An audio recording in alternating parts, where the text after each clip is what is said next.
Umberta. Ciao. Ciao, come stai? Sto molto bene, grazie.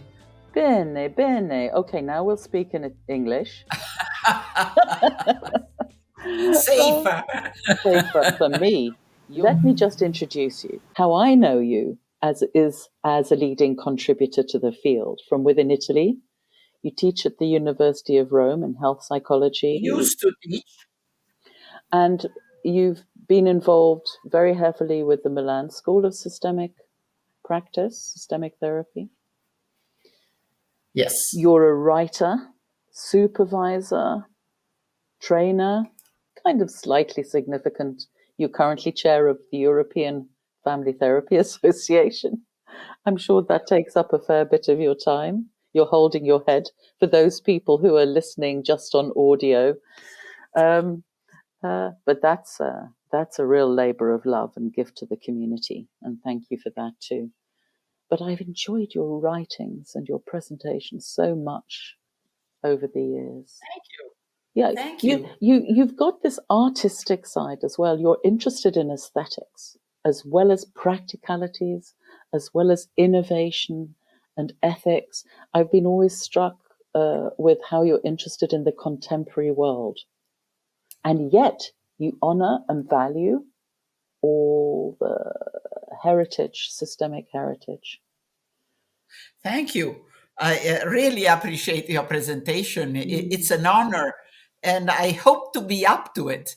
Yeah, I hope you're up to it too. We don't want to disappoint anybody.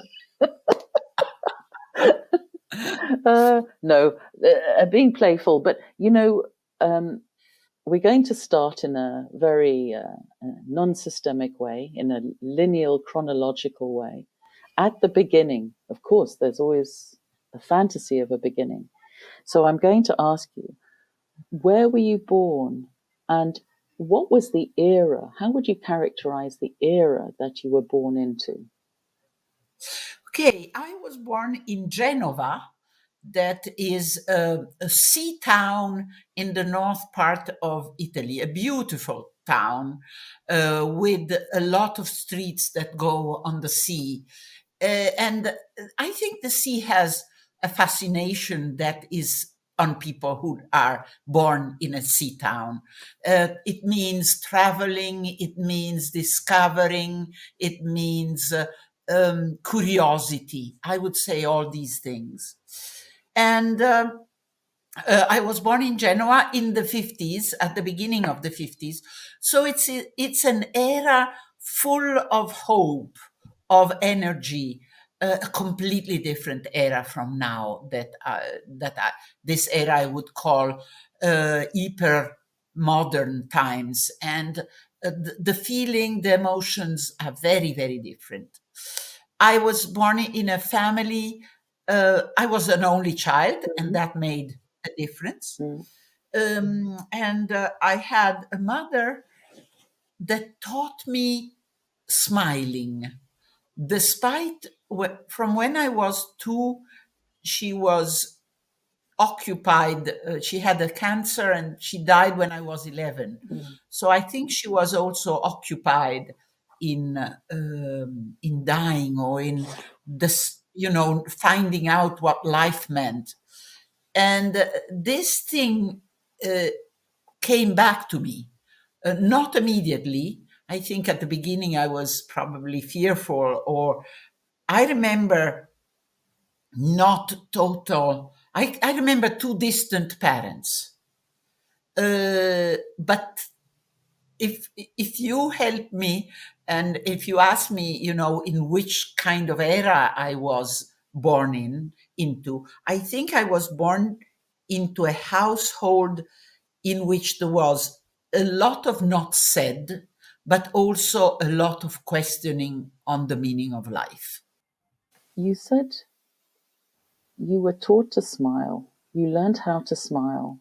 And then you said that, from an early age, your mother was poorly. She was ill. She had cancer. Were those things connected? How did you learn to smile? Was it to please your family? Did they need that from you? Were you just happy? No, I think my mother was a happy woman, uh, full of energy. I don't remember her, and that is interesting. She died when I was 11, and I don't remember her. But and we didn't talk at all about her illness. And she would arrive from the hospital with my father caring for her, and I knew something was there, but it wasn't, on knowing what you're not supposed to know and feeling what you're not supposed to feel. Bowlby's article. She was a happy, energetic woman. She was certainly questioning what life was about, because there were strange people coming, conversation on life happening.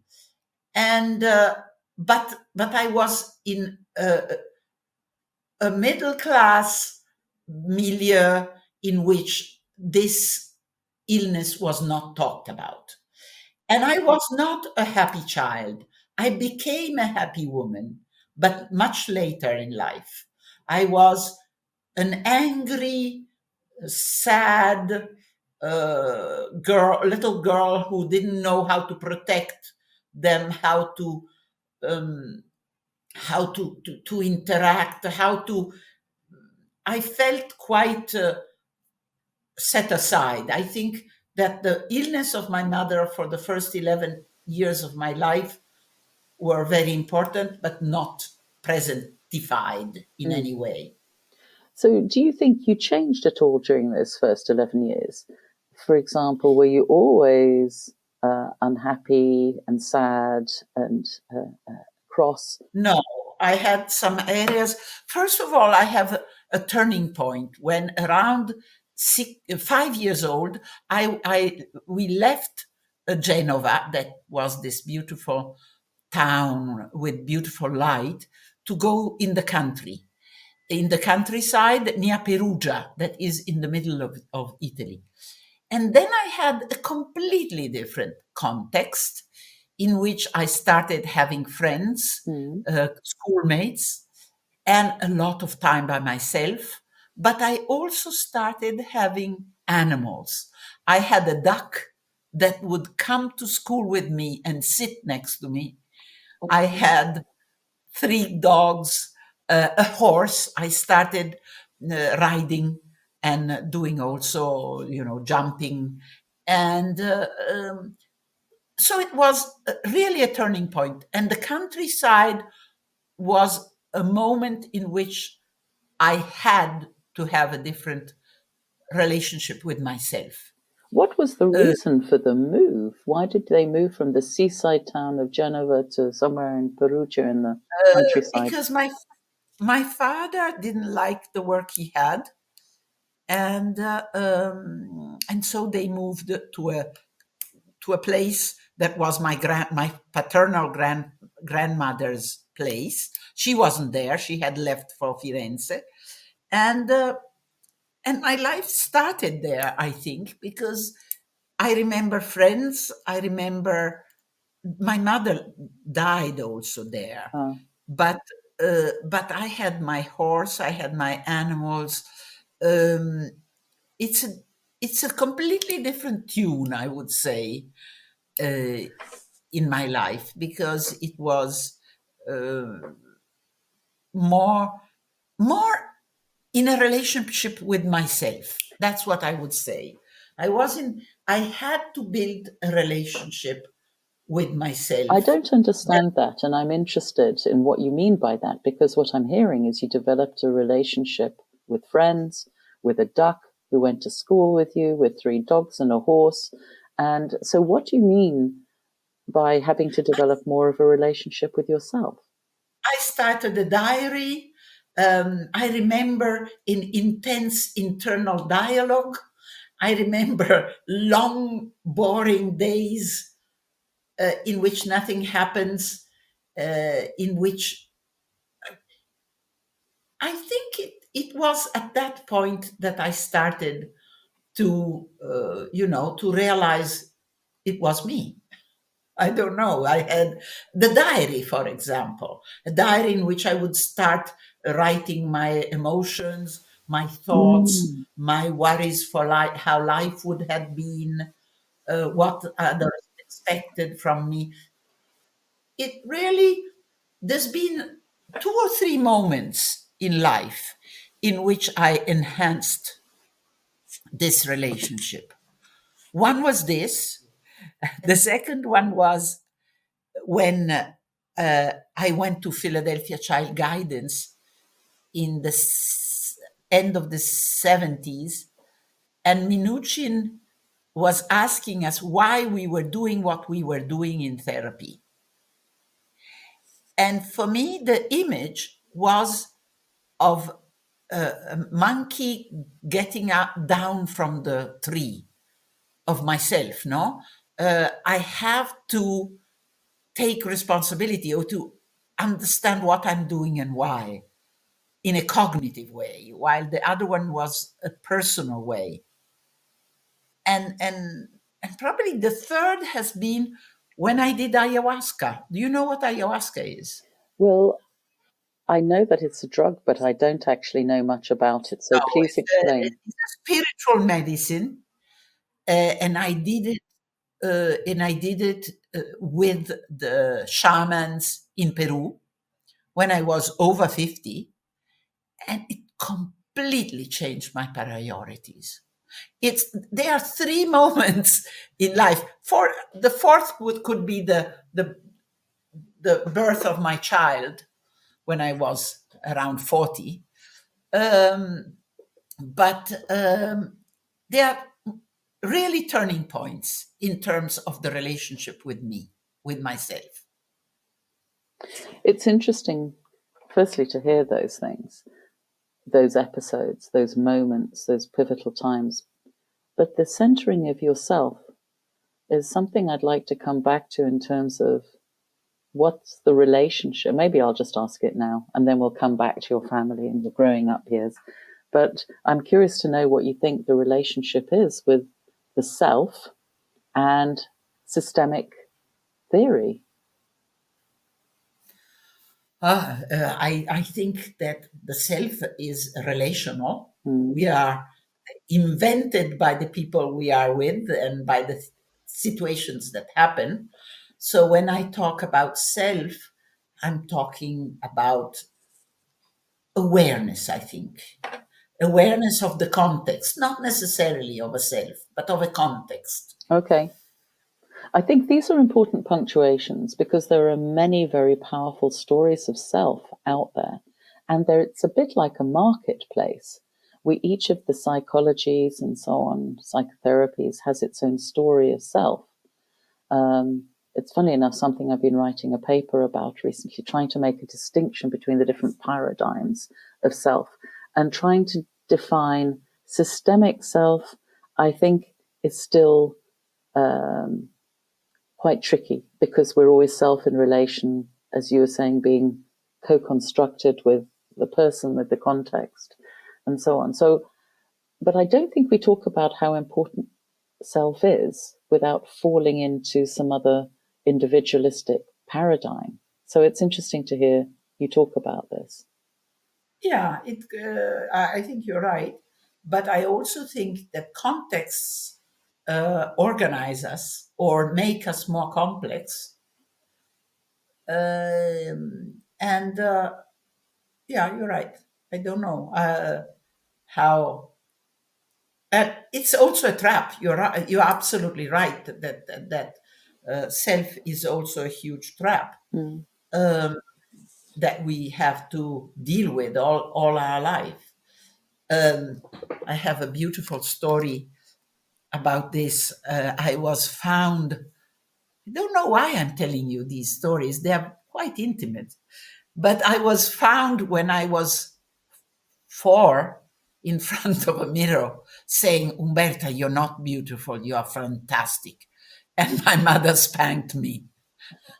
Uh, So where do you think that came from? Were you copying it? Had you made it up? I don't But know. it's I don't know even why it came to my mind right now, talking about no, but it's a really, set. really interesting. And, it's a moving story. And obviously, your mother thought that was too much. What do you think she thought was too much? The acting or the sound or the message? What did you I think the message probably, um, and also because right now thinking about it, I didn't feel so strong. And if I remember my growing up, I was full of doubts, full of worries. As I was telling you, I feel now that I'm a confident woman, but I think I honor life. Feel gratitude to the universe every morning when I wake up. But I wasn't this way. I was grouchy. I was like this, and how probably growing up with a mother that is dying and knows that she's dying, it's an ordeal. did you feel you had to be a good girl, or were you one of those young people who decided that they were just going to be themselves and not fit in and be nice? That's a good question. Uh, uh, I I couldn't answer. Um, I don't remember complying totally, but I remember quite a lot. I haven't created big troubles. I was left alone, I think, a lot. For example, nobody asked me to have good marks in school. The only request was, we don't want to have you on a school problem during the summer. The Each year it's 1 year. Don't be, we could be repeating the year or having bad marks and having to study the whole summer. No, they didn't want that. But if I took a bad mark, if I didn't go to school, they couldn't care less. What did It was a mixture of autonomy and not caring. that's so what did your parents do work-wise? My mother didn't work, and my father never worked. My mother and my father, in those times, they women didn't, in Italy at least, and my father was taking care of this land, of this. They had I wouldn't say, yeah, he had some land. He had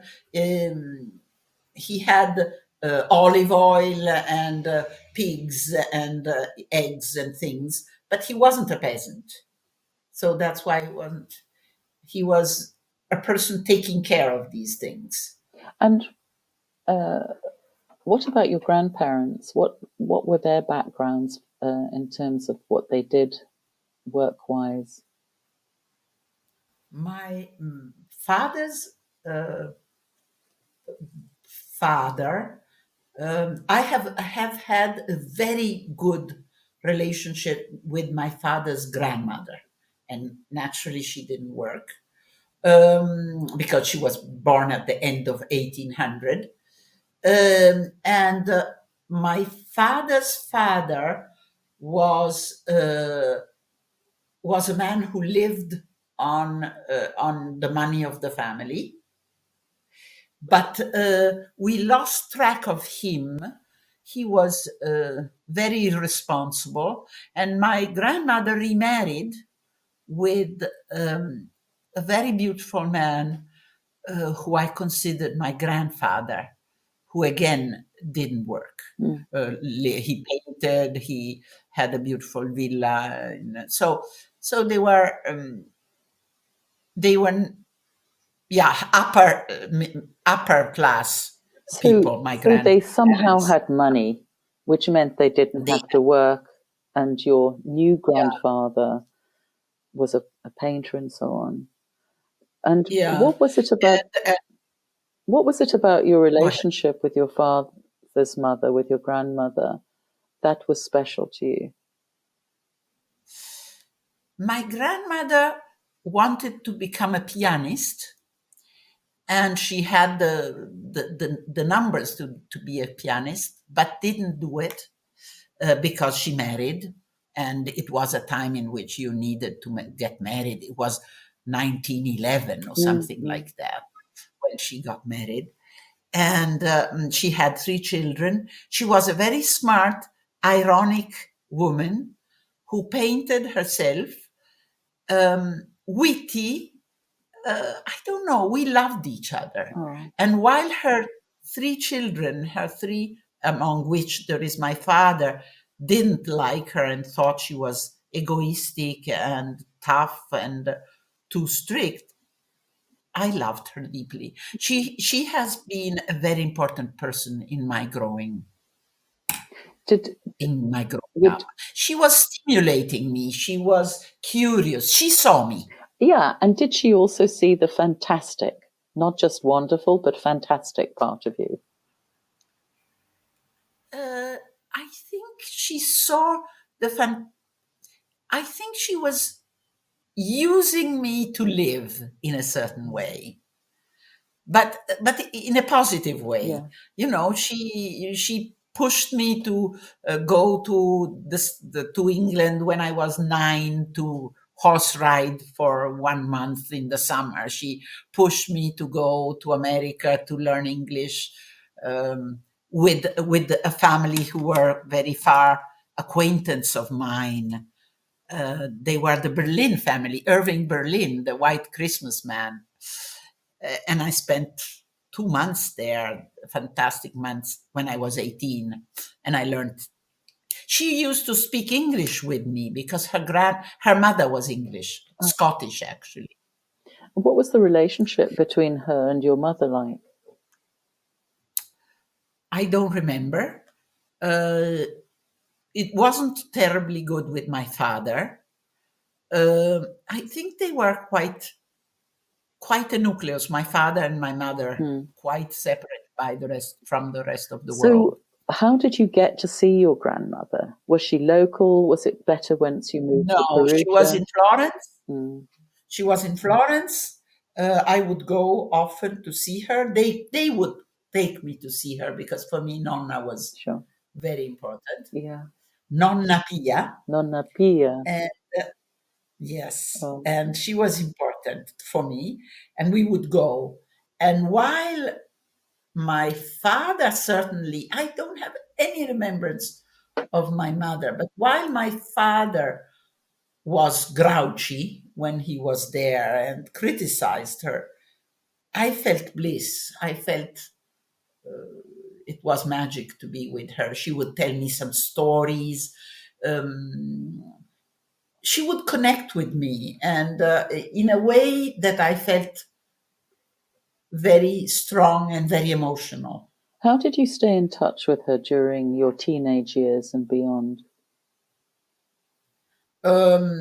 Telephone, and I would go take a train. It's 1 hour and a half, Roma Firenze, but then it was longer. But I remember saying, "This weekend I go to Granny to see her," um, and so I would go when I could, and then when I was older, I would pass and see her. Not what, 10 times a year. um Not much more, but the feeling was very strong. Yeah, yeah. And I'm sure she followed what you were doing and was very interested in what you were doing. How old were you when She she? was also critical. She was a tough woman. Yeah, She was expecting things from people. she was. Yeah. Mm. How old were you when she died? I was 40, 42, Wow, something you like had that. for a long time. She managed to see my son, Mm. who I had when I was 37, and uh, I assisted her dying. And she had many nieces, nephews, and great grandchild children. But I was the one who she loved most. Actually, she gave me this house Oh, where I live in. That is a beautiful house near the Colosseum. so And I was lucky in that, very lucky. it sounds like it was, and still is, a very important relationship that you live with her still in some ways. Yeah. Mm, I have some photos of her around the house. I greet her in the mornings. mm, There is a relationship going yeah, on, yeah. certainly. Mm. What were you like as a teenager? Were you a good student? Did you have friends? Um, I was I was in Perugia, and Perugia is a small town, a little bit provincial. I lived in the country near Perugia, and I would go with my motorcycle from when I was 14 on. I did 15 kilometers each time in the morning and coming back without a helmet because it was not obligatory. And my family didn't said go. They were trustful, but you never knew if it was trust or it was neglect. It was very ambivalent in some ways. I was uh, I was a leader in the school. Um, I would do politics because it was the 68, 67, 68. Mm-hmm. So I was a fighter. Um, we were not yet in a feminist group. I had a feminist group for 7 or 8 years, but from the 80s on, not then. So, But we were politicized. We would go to meetings, manifestazioni, that is all in the road, walking and protests. fighting Mm, and protesting, mm. and that helped me to become stronger, and to certainly it was a way of putting your face in what was happening. What do you think? And I remember the fear of talking in a school reunion and pushing myself to do it, and the first time just and then doing it a little bit more and a little bit more Mm, and a little bit more. I was going to school even, not perfect, but I never had to repeat a year. But I wasn't. I was a medium student. I had good marks in something that I liked and terrible marks in what I didn't like. Remember that in Italy we have to do 14 um, subjects all around 360 degrees around. We can't choose. So I had to do physics and biology and trigonometry that I hated, or some science that I didn't like, but I liked very much philosophy. I liked writing. So it was even in some ways. And I was good in the subjects I liked and quite bad in the ones I didn't.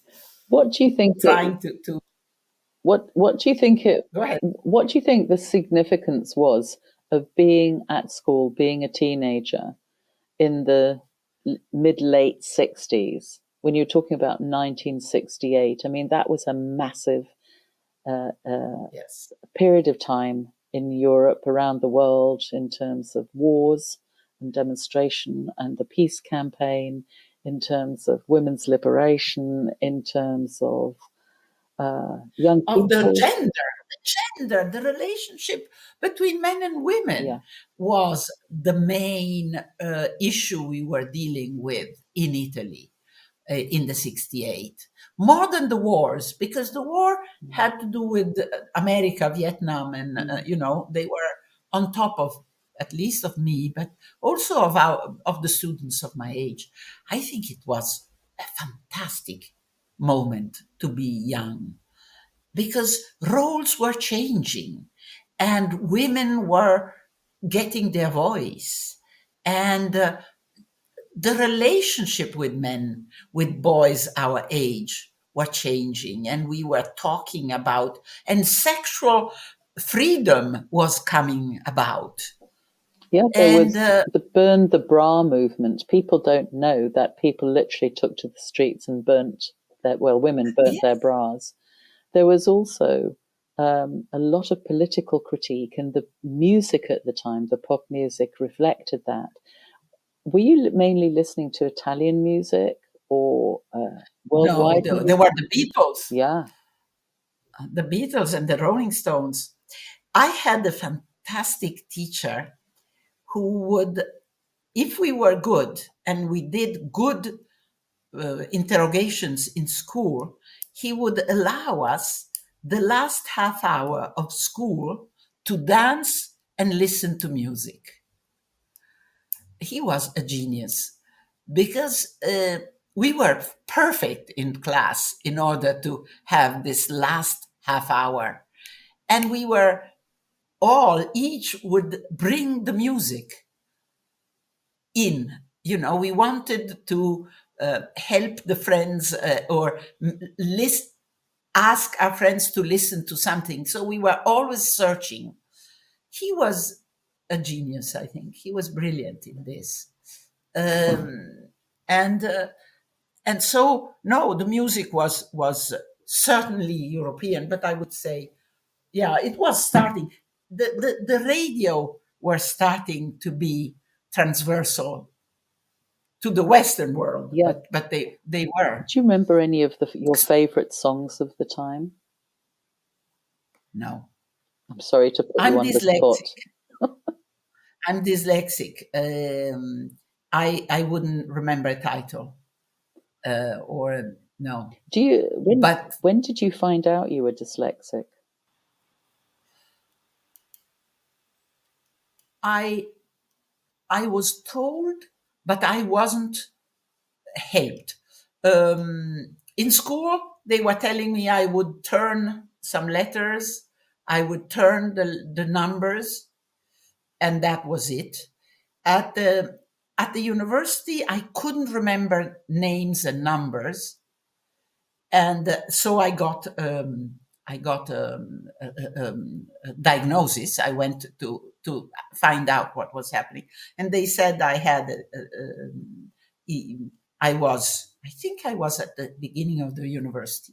The school went on. I would write the dates and the names on my hand and sneak the names and the dates in school. But in school, in Italy, copying and sneaking and not, it's tolerated more than In some other in parts of your Anglo-Saxon. how, say Yes. say a little bit about your transition from being at school into professional training. What were the steps you took between the subjects you were doing at secondary school until you were 18 or something, and what happened after that?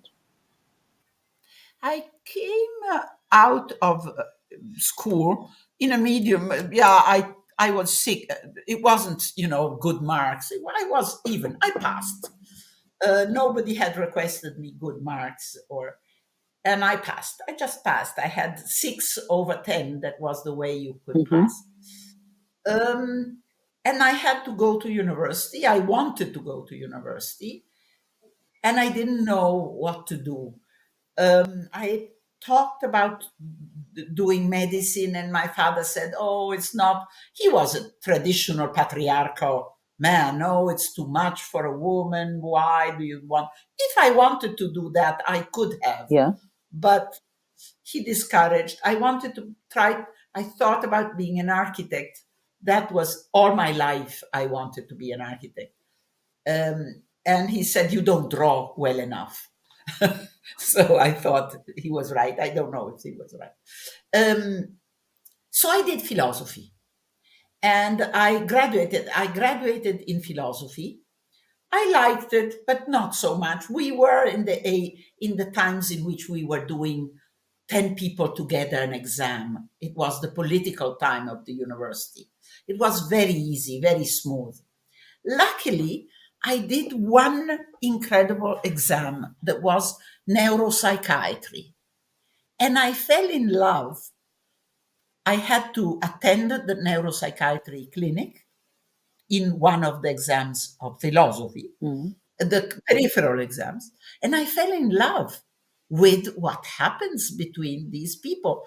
I was given, I had to go every morning and attend the class, some classes there, some seminars, and also take care of a little boy who was an autistic boy. He was called Oliviero. I still remember him, who would pee on people he loved. Very slightly, he would keep his little dick and would send little drops of his pee on the people he liked. I had to wash myself every day from head to Oh toe my goodness. every day, but I was fascinated because what happens? Why? He's perfect, he's beautiful, he behaves apart from this, and being very, separate.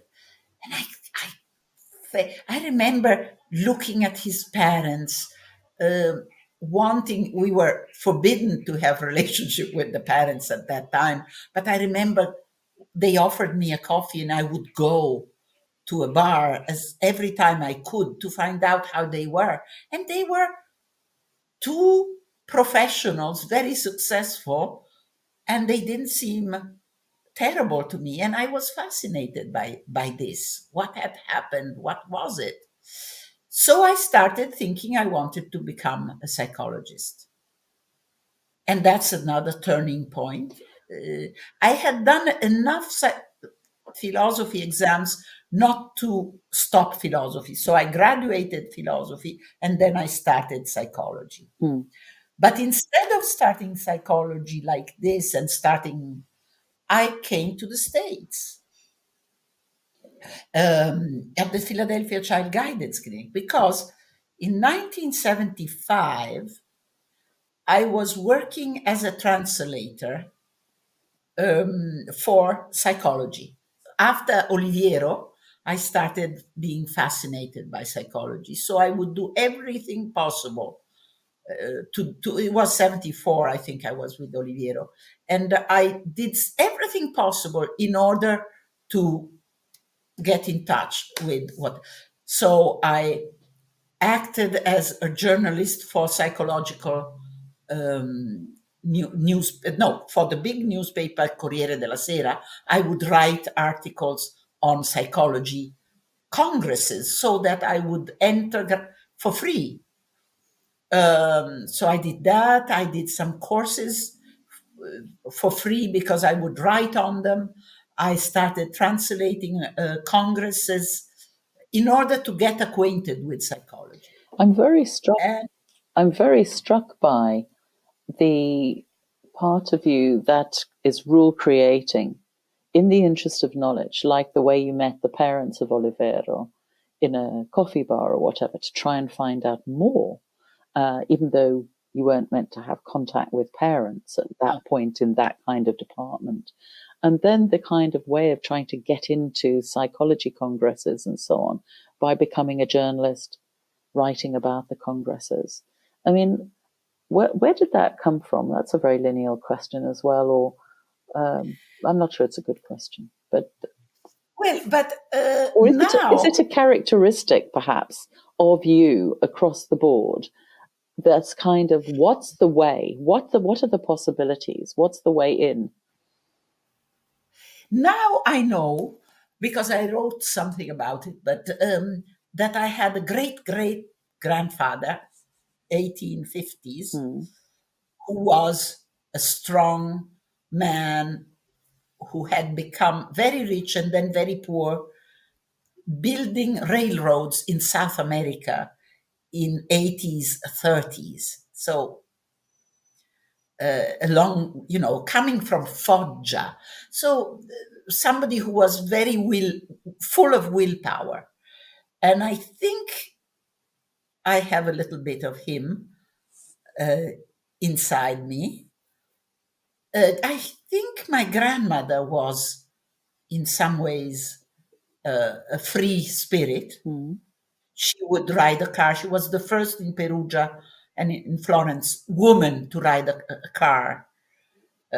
She was a woman who rode horses in a man's style, not at the, wearing Yeah, not gowns, side but saddle. wearing trousers. Despite she was born in 1880 Yeah, or 90. 1890. Mhm. So that probably, or my being left alone could be also. Mm. I had to, if I would ask for money to my parents to go to a congress, they would say too much money. I wouldn't even ask. I would find a way to do it. So, what were the next steps? I mean, I suppose one of the things that I'm curious about and other people will be curious about is how you found your way into systemic practice. It's there is a story on this. The first thing I did was going to the Tavistock because it was what I knew. And the idea was to enter the Tavistock after psychology or after philosophy. And I had some conversation there. Uh, and they asked me, I had to do a psychoanalysis if I wanted to be at the Tavistock at those times. And I wasn't thinking systemically, I was thinking Tavistock, children, how to treat them. That's what I looked for. Mm-hmm.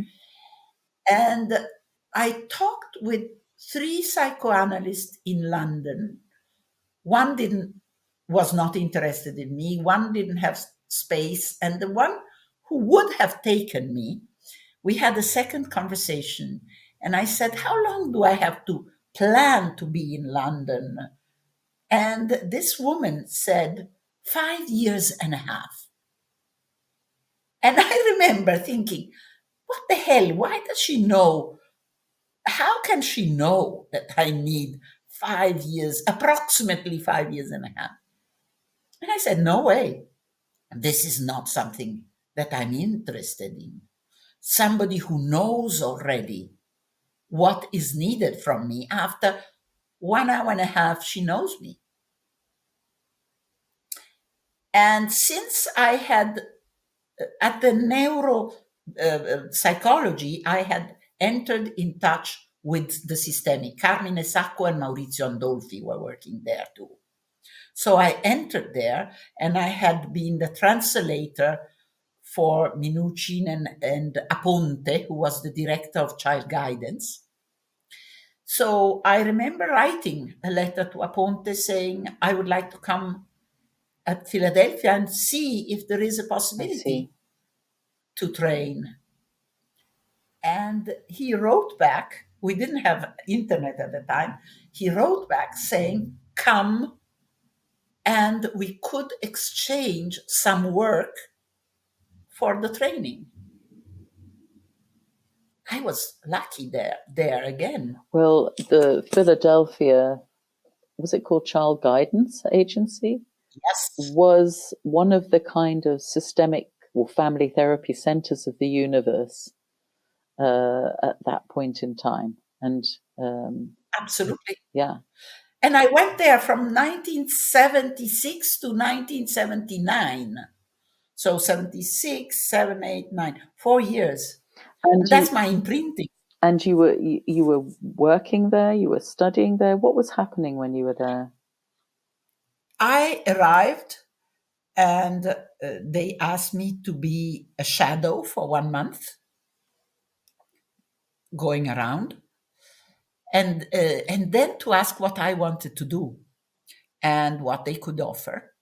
And I said that, well, I had not done psychology.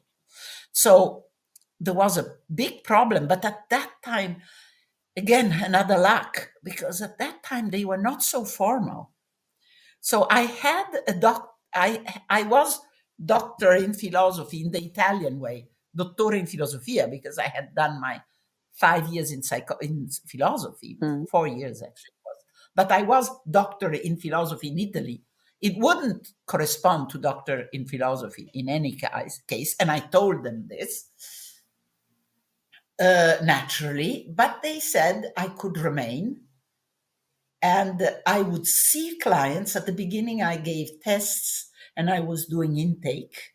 That was easier. And then they started giving me families to see. They gave me 2 supervisors, and I was training with the interns. So they were giving me training with the interns for free in exchange of 30 hours of work at the child guidance, in which I would do what was requested from me. And who was working From there? photocopying sometimes. And who was working there at the time? Do you remember the different names? Oh, yes. It was fantastic because there was Minuchin, Sal, there was Jay Haley, with which I had a good relationship, very good relationship. There was Lynn Hoffman coming down because she was a little bit in love with Haley. She says it in her book, so I can say it, a little gossip. But then there was Chloe Madanes, because he chose Chloe Madanes.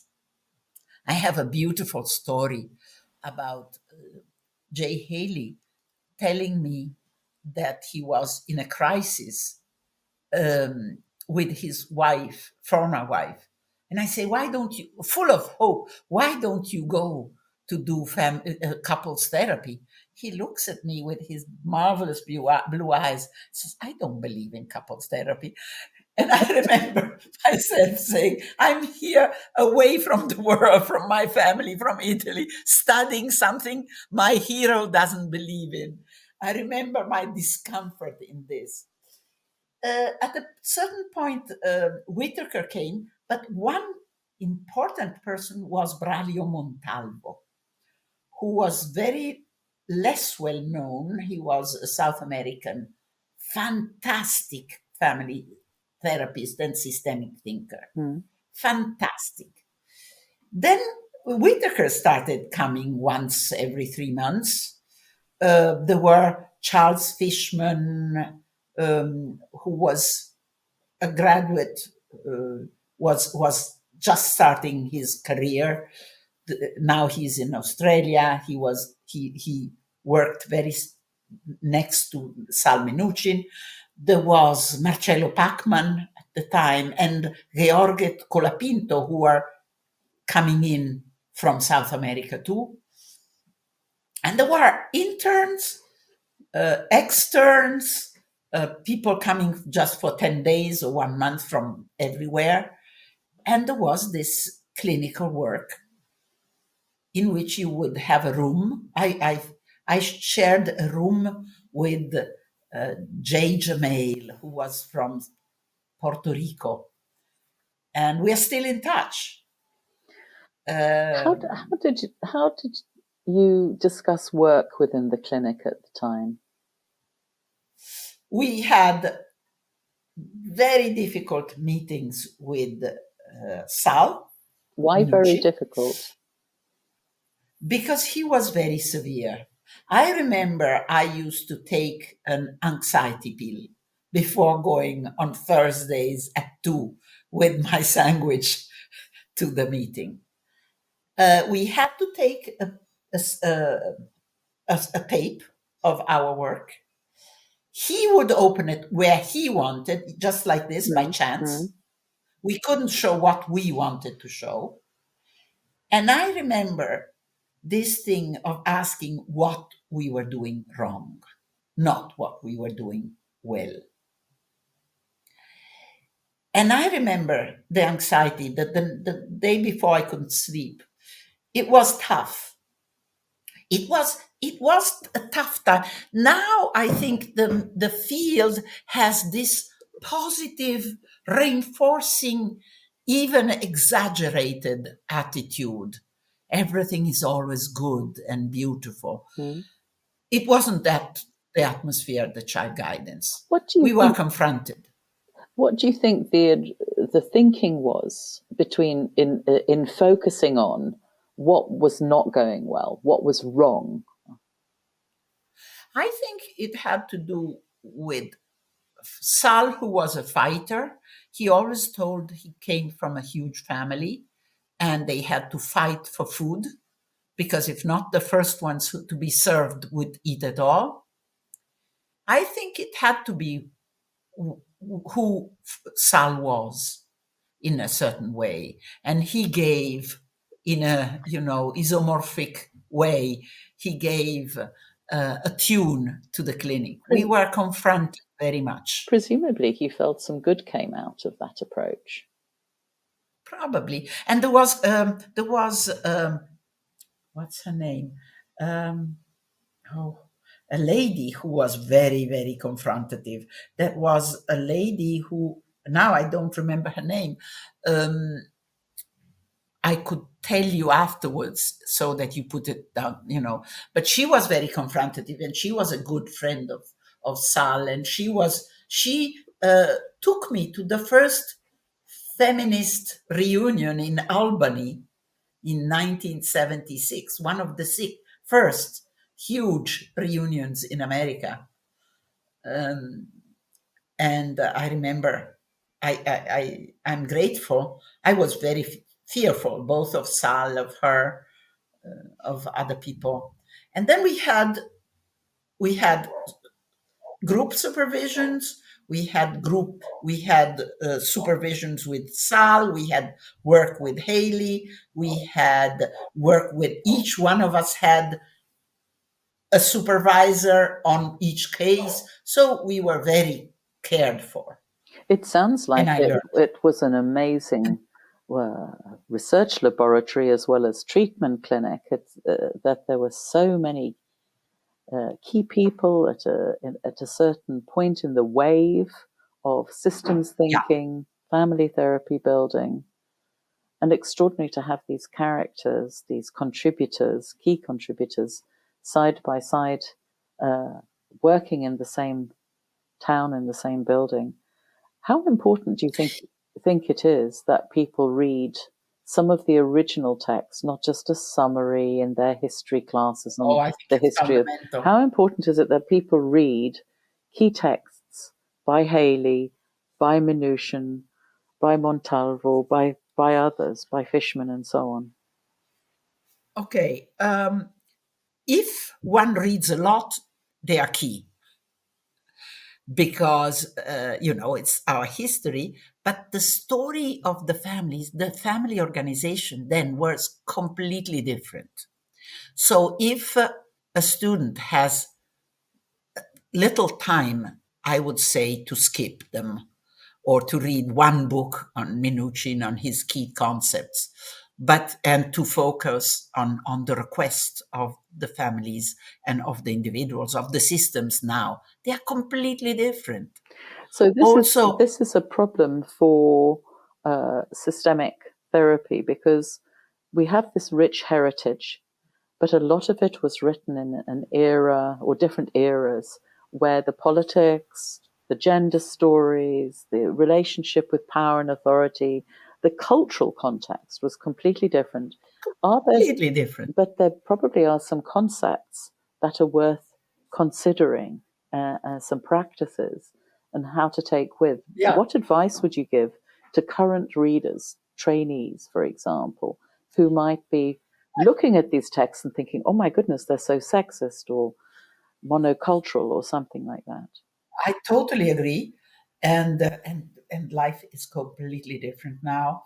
I would take of each of our pioneers key concepts like boundaries or triangulation or power struggles for Haley, or the key concepts, to have them, I think, is very, very important. To look at their therapies is also important if you are able to step into that time and not to be too critical, to see it within a historical frame. if you see it with the eyes of today, you will only be critical, and it's not useful, I would say. Thank you. So, the Umberta who went into the Philadelphia Child Guidance Clinic and who came out in 1979, what were At the you end of at the end of 79? How had you I changed? was actually, I survived. That's the feeling there. I really survived. It was tough. It was again a struggle. It wasn't, it was difficult. I remember giving myself tests in front of the mirror before going to a school where they asked me to give a test to a class, because there were also linear things to do in the meanwhile in the child guidance. Not everything was systemic. Mm-mm. I remember uh, being too compliant with a little kid in a school that had copied his exams, an exam, and I remember being taken away from this school by the dean of the school. I don't know what it's called, il preside, who said I was not morally appropriate. I had complied. I had winkled my eye to the kid too much, and I had not been severe enough. So I remember a lot of, gaps in terms of cultural gaps, and then the difficulty of finding the right distance in relationships. It was a tough time. I came back and I didn't know what to do again. Back to I Rome. had to finish Back to back home. I had to finish psychology, and I did 20 exams in 1 year, very fast. wow. So for 1 year, I did exams, because I knew psychology at that point. I knew I had been a psychologist for 4 years. So I knew a lot. And I have this libretto of the university, the marks, they're all 29s over 30, because the teachers would find out that I knew the subject, but I hadn't studied well enough the papers they had given me. Now, the university in Italy is completely different from the university in the Anglo-Saxon. It's on subjects, it's not on one paper. You cover, Mm-hmm. so it was easier. And then I went to work with Maurizio Andolfi. I didn't quite like it. Uh, I fell in love, 1980, with the Milan model. Aha. And I'm in love since. How did you find out about the Milan people? Again, chance. Uh, Chance. I didn't find out about it. I went to a congress, and they were the main speakers. I went to a psychology family therapy congress without knowing anything, Fair and they enough. were the main speakers. And then what happened? So they were the speakers. What did you do? I loved them. I felt they were the four of them at that moment. I asked if I could go behind the one-way mirror. And Lynn Hoffman, who had become a good friend of mine, told me she would be in Italy in my apartment, and we wanted to go together. And they invited us for 4 days behind the one-way mirror. Mm. And we went. And at the end of that, and we chat and talked and discussed, and it was fantastic. It was bliss for me. And at the end of those 4 days, they asked me if I wanted to be in their staff as not paid, learning to become a teacher for them. They didn't ask me to start again because I had the 4 years training in. And I said yes. And I lived in Roma. To become a teacher for them or a therapist? To become a staff for them. Okay. The question was, would I do the training? And I said, no, I had trained. Would I start the training as a teacher? That was 4 years training again. After the 4 years, it was not yet the law.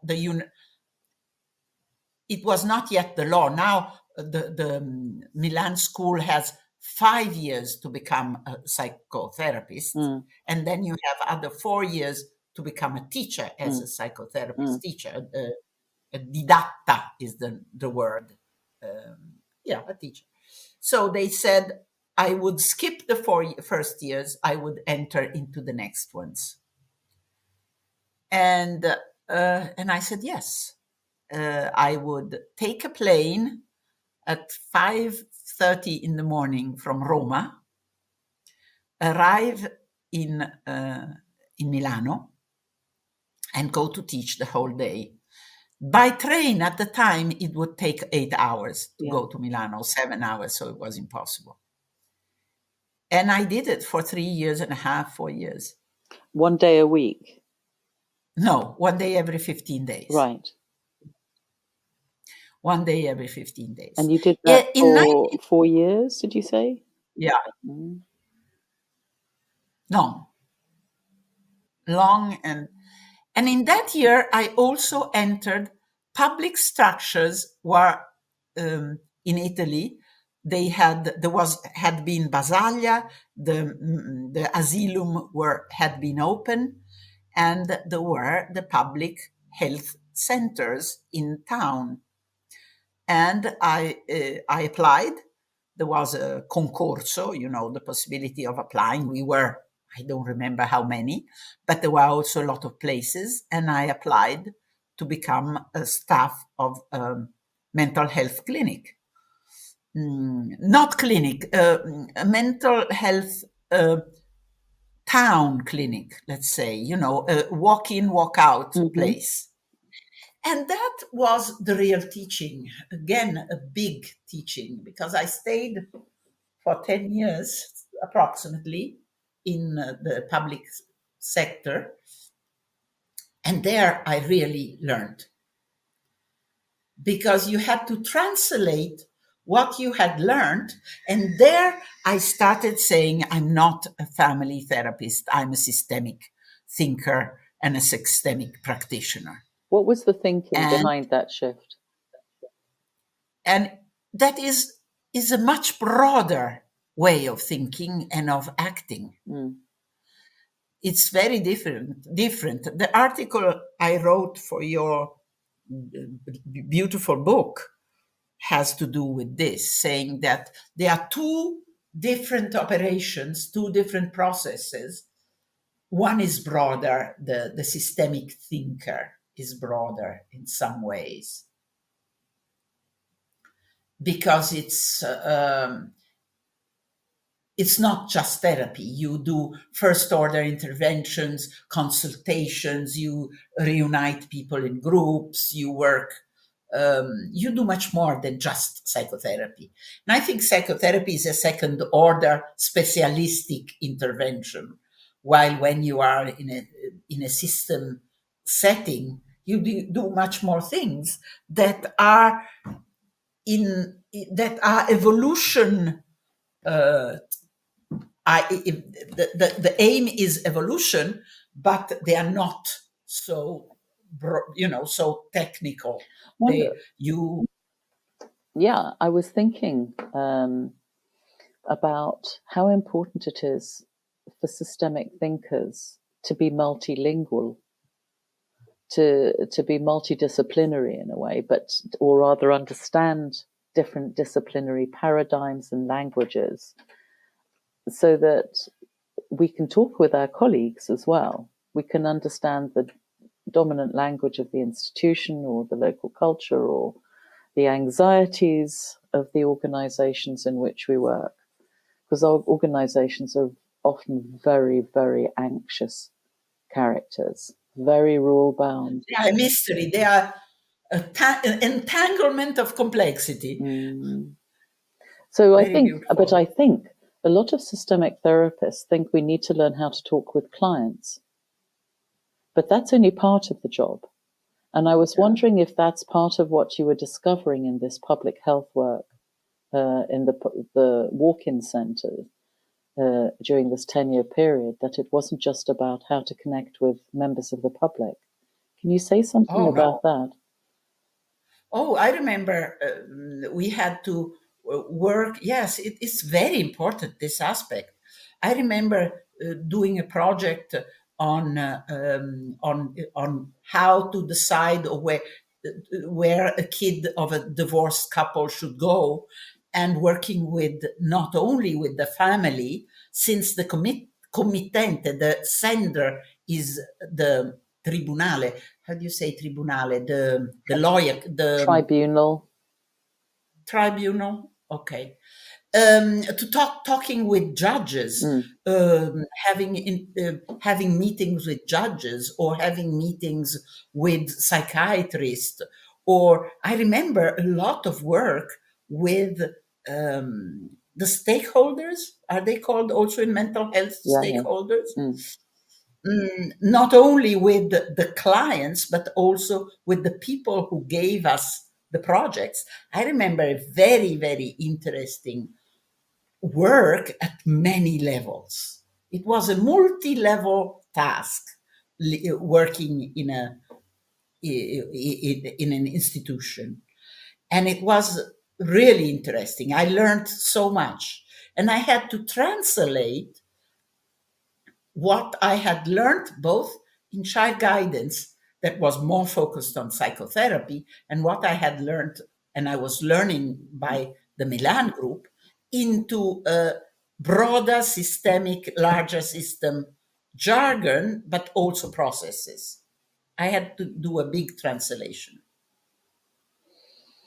What would you what would you say have been some of your most important gifts to the systemic field? And this, by the way, Umberta, is not a moment to be shy. This is an okay moment to look in the mirror and say, Umberta, you're fantastic. So please, let's just hear that part of you that can say what have been some of the most important gifts from your point of view to the systemic field. I think I'm a journalist, Mm, and so I know how to tell. I remember I will have to talk 1 minute about Heinz von Förster, sure. because it was a gift in my life, among many, but it's a big gift in my life. But he used to say, tell, it's not tell it as it is, but it is as you tell it. Remember, Umberta, it's nothing is as it, you never tell something as it is, but it is as you tell it. And that was a big teaching of Heinz. But um, I am a journalist, so I have, and I'm curious of the story of the what is happening. For example, this thing I'm doing for EFTA about the gossips now, and if we will have time, I would like 1 second to talk Sure, about sure, it. sure. I think I utilized much of my philosophy background. The first a big book that I wrote, that is only being translated, parts of it, by Metalogos, the Greek journal, is a dictionary that is called Systemics, and it's a dictionary on systemics. Why hasn't it been So translated into English? it's been the first 100 pages have been translated into English. Okay. Uh, the rest, no. I could do it now with these deep L or things like this. It could be. It has the main 100 epistemological words um, talked about by the owner of that word. So there is Oh, Varela, there is Maturana, there is oh. von Förster. It's a huge thing that Mm.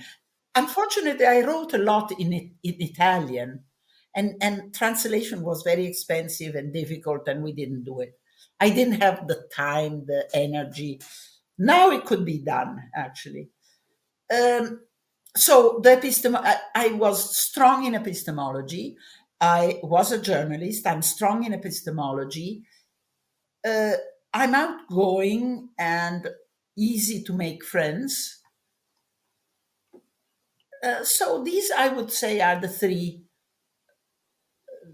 things I'm bringing to the. And I met incredible people. And you pass on some of the stories and ideas. You carry a lot of the lineage as well as adding to the lineage and changing it and being part of the next step. Talk a little bit about Heinz von Forster. I knew nothing about him. Again, chance, again, good luck. I was at the Congress. It's approximately 1981. He's been invited to talk to psychologists the second time in Italy. Which year is this? 81, 82, 81. I had met him in 1980 when a friend of mine had given a series of conferences on complexity, a beautiful book that is called La sfida della complessità, the challenge of complexity in, I don't know if it's translated. I look for these things and send them to you if there are in English. We can put links in the description of the program to any papers. I've also, Umberta, made a note. The collected papers of Umberta Telfener in English. I've written this down. So we're going to revisit that. Okay, carry on. So Heinz von Forster, 1981, a congress. Yeah, he was at the conference. The translator was commenting instead of translating. Oh. He was talking about falsifying Popper's idea of falsificazionismo, of falsifying theory, and she was complaining about it. So I raised my hand and I said, "Can I translate?" And the public said yes, and I translated, and we liked each other. We recognized each other.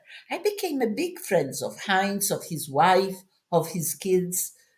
I was adopted in some ways in his family. I was Austrian, with an Austrian heritage as he. Our English was tough and a little bit grumpy, like both. We were talking a little bit like this, both. I don't know why. He liked women and nice looking women, anyhow. But, So that helped. he was very flirty. Where did they live? They live in Pescadero, California. Okay. Well, then, how did you stay connected? What was the connection beyond the Congress? Beyond the Congress, he asked me to have a walk and talk about our stories, our lives. Then, at that point, I was a teacher of Milano, or studying to become a teacher, but I was part of Milano. We invited him to Milano. There had been a very important Congress. I write about, I don't remember the year, but it's before, in which Carl Tom had invited the Milan group, I think it's 1980, and Maturana, Varela, and Hans von Förster. And from then on, there is a legacy in which for 10 years in Milano, we only study epistemology. It was hard as hell. And we would discuss on epistemology. Discuss, and read. And, And so Heinz von Förster was one of the pillars. I hadn't focused on him. I remember I was reading The Tree of Knowledge, having so many difficulties and fighting over this book. And so we kept in touch. And every time he would come in an Italian country, he would ask me as the translator. Oh, that's beautiful. Yeah, and so I would go around and listen to him. And if he would go somewhere else that was not Germany, where he would speak German, so I wouldn't understand. But if he would go to France, I wouldn't be the translator, but I would pay to go to the Congress and listen to him. What were the things? He came to my house. He became Uncle Rabbit for my son. I met May many times. His One of his children came. If he would come to Roma, he would come as a guest in my house. So we became real acquaintances, real family a little bit. Do you remember if there was anything that was in particularly difficult to translate across the languages? Oh yes, all the self-referential terms. For example, what do you mean? Recursivity. I remember having difficulty with some I think that if we talk about revolutions in my life, one was 1968, one was the countryside, one was 1968 and the gender revolution. And then there was the systemic thinking. But the second order cybernetic with Hans von Förster was another one. You had to step into what you were doing, taking responsibility, positioning yourself every time. And it was something different from what we were used to. It was 1918 which we did it. Actually, I did it before. Minuchin used to punish us, stopping the supervision, if we didn't draw the T of the therapist in the genogram. So he had this idea already. If we forgot the T in the genogram, he would say, another one. I listened to another person, and he would stop presenting. How much? I was Go on. serendipity because I had the pill. I was taking anxiety pills the day I went to the supervision. I'm sure lots of people feel like taking anxiety pills before they go into their training sessions. Hopefully, it shouldn't be like that. But what do you think? What do you think about the importance of second order epistemology today, and possibly even what you might call third order? As part of a decolonizing strategy, something that's bigger than the therapist in the system, but the bit wider culture that's helping create the therapist and helping us reevaluate some of what we think is even systems theory or systemic theory. Okay, I'm not so acquainted with third order. I'm going to study it. I have it but I'm not right now acquainted, even if, and I tell you what is my suspicious on that. I hear sometimes some interventions that only I want to start again. I think these both second order and third order cybernetics is fundamental. But I think that second order and third order cybernetics are fundamental only if they maintain the multi-levels, the complexity.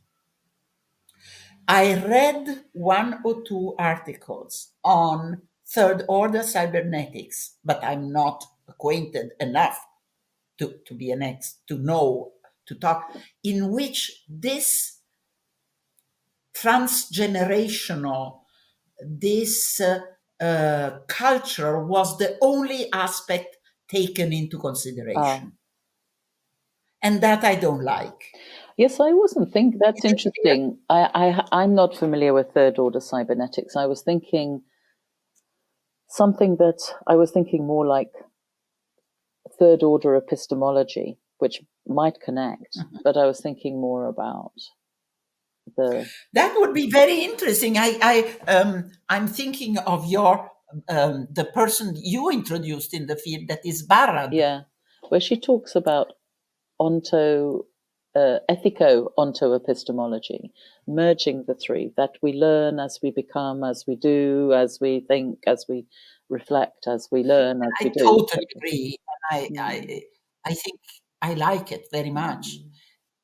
But if it's the only, I listened to some presentation in which if it's the cultural is fundamental, the multicultural, what has happened to the world, the trauma, the transgenerational aspect of trauma is fundamental. But you can't reduce everything to trauma, for example. And that is Say a more risk. about that, because I know you're very tuned into and preoccupied with the movement within and across, within Europe, within Italy, and between other countries in terms of what's happening in the world. So please Yeah, elaborate a little bit on why you're saying you can't reduce everything to trauma, and what role systemic has to play in this shift in the world. no, I think trauma is a fantastic, fundamental concept. What I'm saying, yeah, I want to separate the two concepts. In terms of trauma, I have supervised, for example, a group of trauma therapists, Mm, and they were reading everything only with that key. mm, And what they were lacking was the complexity of having in your mind multiple frames to see what is happening.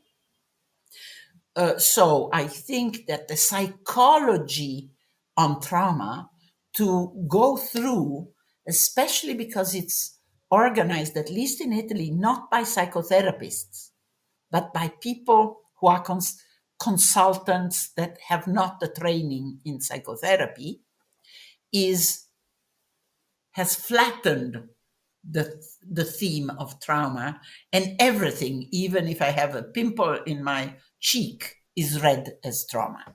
And I am very fearful of this because I don't think a lot of people can carry this, can hear a client cannot deal with trauma all the time, mm, or mm, mm, it's mm. difficult. Talking instead of the political of what is happening in the world,